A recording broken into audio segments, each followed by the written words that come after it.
ایک سوال آیا ہے کہ اگر دھوکے سے پڑھا ہوا پانی نالی میں گر جائے تو پھر کیا کرنا چاہیے؟ کوئی کفارہ وغیرہ ادا کرنا چاہیے، ایسے ہی توبہ کر لی جائے؟ تو دیکھیں، اگر پڑھا ہوا پانی دھوکے سے نالی میں گر گیا، پہلی بات تو جان بوجھ کر کوئی پھینکتا نہیں ہے، دھوکے سے ہی ہوتا ہے۔ تو اگر دھوکے سے گر گیا ہے تو توبہ کر لی جائے، اس کے لیے کوئی کفارے کی ضرورت نہیں ہوگی۔ ہاں، دوسرا سوال یہ ہے کہ قرآن اگر گر جائے، قرآن ہاتھ سے چھوٹ جائے یا اونچی جگہ سے نیچے گر جائے تو کیا کیا جائے؟ اس کے برابر گیہوں تول کر، ناپ کر تقسیم کیے جائیں یا کسی غریب کو دیے جائیں یا صدقہ کیے جائیں، کیا کیا جائے؟ تو دیکھیں، قرآن شریف بھی کوئی جان بوجھ کر نہیں پھینکتا ہے، قرآن شریف بھی دھوکے سے ہی گرتا ہے۔ تو اگر دھوکے سے قرآن شریف گر جائے تو یہ عوام میں ایک غلط مسئلہ جو ہے رائج ہے، غلط مسئلہ لوگوں کو معلوم ہے کہ اگر قرآن ہاتھ سے چھوٹ جائے یا گر جائے تو اس کے بدلے میں کچھ گیہوں ناپ کر تقسیم کیے جاتے ہیں۔ ایسا کچھ نہیں ہے، بس آپ توبہ کر لیں، دل میں معافی طلب کر لیں اللہ کی بارگاہ میں، یا اللہ مجھ سے جو یہ گناہ ہو گیا اللہ مجھے معاف فرما، دھوکے سے ہوا ہے۔ حالانکہ کوئی جان بوجھ کر ایسا نہیں کرتا ہے۔ ایک سوال یہ ہے کہ کوئی شخص یہ کہہ دے کہ اگر میں آپ سے بولوں تو مجھ پر حرام ہے، یعنی اس نے قسم کھا لی کہ میں قسم کھاتا ہوں میں آپ سے نہیں بولوں گا، اب بغیر بولے تو وہ رہ نہیں سکتا، تو اس کے لیے یہ کرنا چاہیے کہ وہ قسم توڑ دے اور کفارہ ادا کر لے۔ کفارہ کیا ہے؟ 10 مسکینوں کو 2 ٹائم بھر پیٹ کھانا کھلا دے یا پھر 3 روزے رکھ لے، یہ اس کا کفارہ ہو جائے گا۔ ایک صاحب کا سوال ہے کہ فاتحہ اگر ہم خود پڑھنا چاہیں تو کیا کیا پڑھیں؟ اس میں ہم کو کچھ زیادہ آتا جاتا نہیں ہے، کچھ زیادہ معلوم نہیں ہے، تو کچھ ایسا بتائیں کہ جس سے فاتحہ ہم پڑھ سکتے ہیں۔ تو دیکھیں، فاتحہ کا سیدھا سادہ طریقہ ہے کہ اگر آپ کو الحمد شریف یاد ہے تو الحمد شریف پڑھ کر آپ بخش دیں، یا آپ کو چاروں قل شریف یاد ہے تو چاروں قل شریف آپ پڑھ کر بخش دیں۔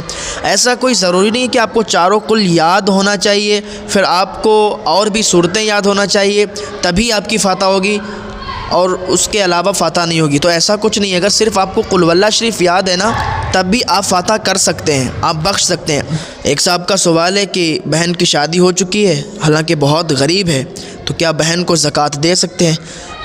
تو بالکل زکوٰۃ دے سکتے ہیں، اگر واقعی وہ مالک نصاب نہیں ہے، اس کے پاس اتنا پیسہ نہیں ہے، کوئی زیور وغیرہ کوئی سامان نہیں ہے کہ جو نصاب کو پہنچ رہی ہے، تو اس کو آپ زکوٰۃ دے سکتے ہیں اور وہ زکوٰۃ لے سکتی ہے۔ اب اس میں ایک سوال اور ہے کہ جو زکوٰۃ کا پیسہ ہے اگر ہم زکوٰۃ کہہ کر دیں گے تو ان کو بھی تھوڑا عجیب لگے گا، تو کیا ان کو یہ کہہ کر دے دیں کہ یہ تحفہ ہے آپ کے لیے، آپ رکھ لیں؟ ایسا کر سکتے ہیں؟ تو دیکھیں، ایسا بھی کر سکتے ہیں، کیونکہ زکوٰۃ کا پیسہ اگر آپ ان کو کہیں گے کہ زکوٰۃ ہے یہ آپ لے لیجئے تو ان کو بھی عجیب لگے گا، تو آپ ان کو کہیے یہ تحفہ لے لیجئے، اور دل میں آپ کا کیا ہے کہ زکوٰۃ ہے اور آپ نے نکالی کیا ہے؟ زکوٰۃ، تو ایسے بھی آپ دے سکتے ہیں۔ ایک سوال یہ ہے کہ بیٹھ کر نماز پڑھ سکتے ہیں یا نہیں، اور اگر نہیں پڑھ سکتے ہیں تو کیوں؟ تو دیکھیں، بیٹھ کر نماز وہ شخص پڑھے کہ جو کھڑے ہو کر نماز نہیں پڑھ سکتا۔ پتہ چلا ایک شخص ہے جو دن بھر سائیکل سے ٹہلتا رہتا ہے، یا دن بھر موٹر سائیکل سے گھومتا رہتا ہے، یا دن بھر ٹہل کر ادھر ادھر باتیں کرتا رہتا ہے، ادھر ادھر گھومتا رہتا ہے، لیکن جب نماز کا وقت ہوتا ہے مسجد میں آتا ہے تو وہ کیا کرتا ہے کہ بیٹھ کر نماز پڑھتا ہے، تو اس کی نماز نہیں ہوگی۔ کھڑے ہو کر نماز نہیں پڑھ سکتا ہے کوئی شخص، اتنا کمزور ہے یا بیمار ہے یا پیر میں کوئی تکلیف ہے تو وہ بیٹھ کر نماز پڑھ سکتا ہے، لیکن اگر اس میں کھڑے ہونے کی طاقت ہے تو وہ کھڑے ہو کر نماز پڑھے۔ ہاں، اگر زیادہ کمزور ہے تب بھی یہ کرے کہ نیت کھڑے ہو کر باندھے، پھر بعد میں بیٹھ جائے گا جب اس کو کمزوری لگنے لگے، ٹھیک ہے۔ ایک سوال اور ہے کہ مغرب کی اذان میں لیٹے ہوئے سے اٹھ جانا کیسا ہے؟ مطلب لیٹے رہتے ہیں اور جب مغرب کی اذان ہوتی ہے تو اٹھ جاتے ہیں، تو ایسا کرنا چاہیے یا نہیں؟ تو دیکھیں، یہاں پر یہ چند باتیں ہیں، ان کو دھیان رکھنا چاہیے۔